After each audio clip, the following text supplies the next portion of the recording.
Dhanik Bharat educational institutions inter IIT JEE NEET admission open. Janasena మాజీ నేత బొలిశెట్టి సత్యనారాయణ సంచలన వ్యాఖ్యలు చేశారు.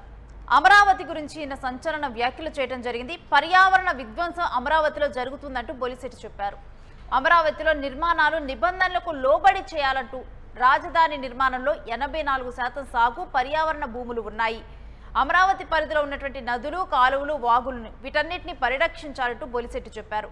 అవినీతి, పర్యావరణంపై రాజీ లేని పోరాటం చేస్తానంటూ ఈ సందర్భంగా బొలిశెట్టి వ్యాఖ్యానించారు.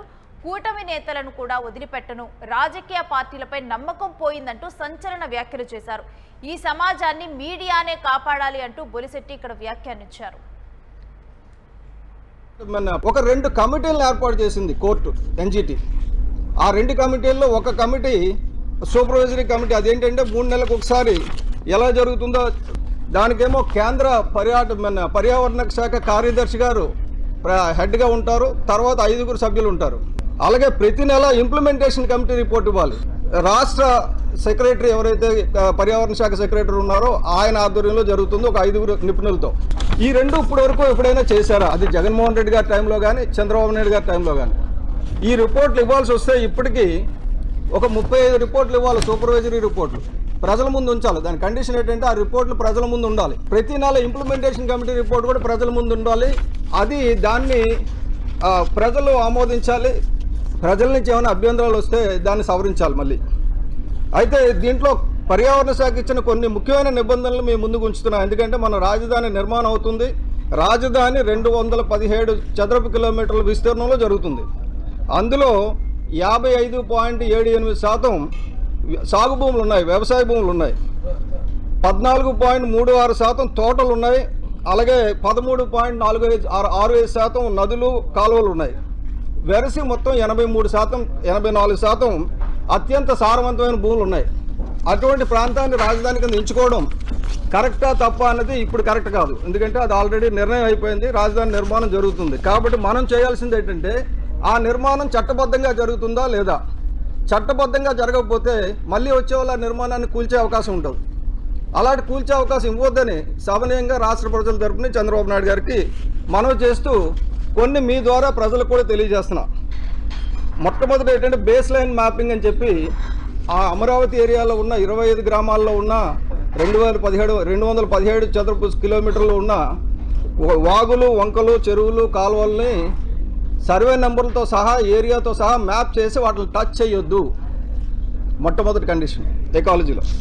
తర్వాత ఇంకోటి ఏంటంటే బ్లూ గ్రీన్ ఇన్ఫ్రాస్ట్రక్చర్ అని చెప్పి నదికి సమాంతరంగా 2 నుంచి 3 కిలోమీటర్ల వరకు ఏ రకమైన డెవలప్మెంట్స్ చేయకూడదు. 2 నుంచి 3 కిలోమీటర్లు నది నుంచి. నది అంటే ఎక్కడ వస్తుందండి? High flood line. ఆ బండ్ కాదు, బండ్ దాటి వస్తుంది. అక్కడి నుంచి 3 కిలోమీటర్ల వరకు ఏం కట్టకూడదు. అంటే జరీబు భూములు టచ్ చేయకూడదు. అలాగే పట్టణ వ్యవసాయాన్ని ప్రమోట్ చేయాలి. పర్యావరణ సమతుల్యత కాపాడడానికి రాజధానిలో పెద్ద ఎత్తున అర్బన్ అగ్రికల్చర్ను ప్రోత్సహించాలి. సారవంతమైన బహుళ పంటల భూములను కాపాడడం ద్వారా ఆ ప్రాంతాన్ని ఒక జీవకళ ఉన్న నగరంగా అభివృద్ధి చేయాలి. నేను చెప్తున్నది కాదండి, చంద్రబాబు నాయుడు గారు, ఈసీ చెప్తున్నది. అంటే చాలామంది ఇప్పుడు ఏమంటే టీడీపీ వాళ్ళకి ఎలా ఉంటుందంటే ఈయన ఏదో వైసీపీ ఏజెంట్ ఇప్పుడు వచ్చి మాట్లాడుతున్నాడు. నేను ఇప్పుడు మాట్లాడాలా, కడుతున్నప్పుడు మాట్లాడా. కాబట్టి వైసీపీ నాయకులకి ఏంటంటే వాళ్ళ అధికారంలోకి వచ్చిన తర్వాత ఏమీ చేయలేదు కాదు, చెడగొట్టారు. కాబట్టి నేను వైసీపీని కూడా దుయ్యబడుతున్నా. ఇక్కడ నేను ఏ పార్టీ మనిషిని కాదు. కాబట్టి అది ఒకటి గుర్తుపెట్టుకోవాలి. ఆ బఫర్ జోన్ ఏదైతే ఉందో 100 మీటర్స్ చేయాలి. కొండవీటి వాగు, అలాంటి పాలవాగు, అటువంటి వాగులు 14 వాగులకి ఇరువైపులా 30 మీటర్లు బఫర్ జోన్ ఉండాలి. అక్కడ మొక్కలు మాత్రం పెంచాలి. కాబట్టి మీ ద్వారా నేను రిక్వెస్ట్ చేస్తున్నది ఏంటంటే ఈ ప్రభుత్వాన్ని ఈ రిపోర్ట్స్ అన్నీ అధికారికంగా ప్రజల ముందు ఉంచండి. అలాగే ఇప్పటివరకు ఏమైనా అవకతవకలు జరుగుంటే వాటిని ఇంకా ఆపేయండి. ఆపేసి ఇక మీద కట్టేది ఏదైనా సరే భవిష్యత్తులో ఎవరు వచ్చినా కూల్చడానికి వీళ్ళేంది కట్టండి. అంటే కానీ మీరు వచ్చి కట్టడం, వాళ్ళు వచ్చి కూల్చడం. జగన్మోహన్ రెడ్డి వస్తాడు, ఒక కొండం తొలిచి ఒకటి కడతాడు. మీరు వస్తారు, ఇది కాదంటారు. అప్పుడు జగన్మోహన్ రెడ్డి కొండం తొలిచి కట్టేటప్పుడు మీరేం చేస్తారో నాకు తెలియదు. ఇప్పుడు మీరు చేస్తున్నప్పుడు జగన్మోహన్ రెడ్డి ఏం చేస్తున్నాడో తెలియదు. మీరు తప్పులు చేస్తున్నప్పుడు జగన్మోహన్ రెడ్డి చూస్తూ కూర్చుంటున్నాడు. జగన్మోహన్ రెడ్డి తప్పులు చేస్తున్నప్పుడు మీరు చూస్తూ కూర్చున్నారు. ఇది ఇద్దరికి దొందుకు దొందే. చంద్రబాబు నాయుడు గారు కానీ జగన్మోహన్ రెడ్డి గారు కానీ ఇద్దరినే నేను దుయ్యబడుతున్నా ఈరోజు. అలాగే చంద్రబాబు నాయుడు గారికి కానీ పవన్ కళ్యాణ్ గారికి కానీ జగన్మోహన్ రెడ్డి గారికి కానీ నా సూచన ఏంటంటే భవిష్యత్తులో ఈ రెండు మీరు తూచా తప్పకుండా పాటించాలి. ఒకటి, కాలుష్యాన్ని తరిమికొట్టడం. కాలుష్యం రోజు రోజుకి పెరిగిపోతుంది.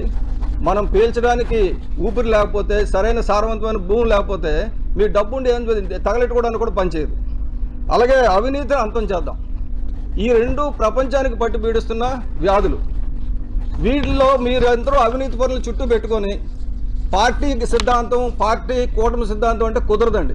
ఎవడు తప్పు చేసినా నేను పైకి వస్తాను, నిలదీస్తాను.